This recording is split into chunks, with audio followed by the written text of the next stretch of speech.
পূর্ব বর্ধমান জেলা তৃণমূল কংগ্রেসের তরফে ব্লক স্তরে বিভিন্ন জায়গায় সভাপতি নিযুক্ত হয়েছে। মন্তেশ্বর বিধানসভা কেন্দ্রে মন্তেশ্বর ব্লকে তৃণমূল কংগ্রেসের সভাপতি পুনরায় ব্লক তৃণমূল কংগ্রেসের সভাপতির দায়িত্ব পেলেন কুমারজিৎ পান। মন্তেশ্বর যুব তৃণমূল কংগ্রেসের দায়িত্বে ছিলেন তন্ময় ব্যানার্জি। সেই জায়গায় নবনিযুক্ত মন্তেশ্বর যুব তৃণমূল কংগ্রেসের সভাপতি হলেন বিপুল রায়। আইএনটিটি ইউসির সভাপতির দায়িত্বে ছিলেন আতিকুর রহমান। সেই জায়গায় নবনিযুক্ত সভাপতি হলেন আফতার মল্লিক ও মহিলা তৃণমূল কংগ্রেসের সভাপতি হলেন চুয়া দত্ত সোম। মন্তেশ্বর ব্লক তৃণমূল কংগ্রেসের কর্মীরা আনন্দে উচ্ছ্বাসে মেতে উঠলেন। মন্তেশ্বর থেকে ফাইজুল শেখের রিপোর্ট, MBS নিউজ।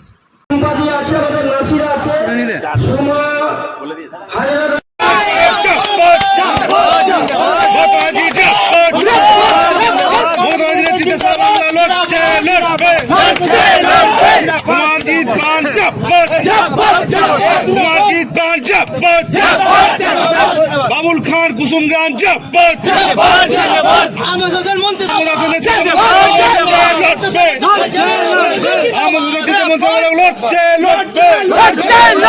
কাউসার ভাই কানু ভাই কুমারজিৎ পান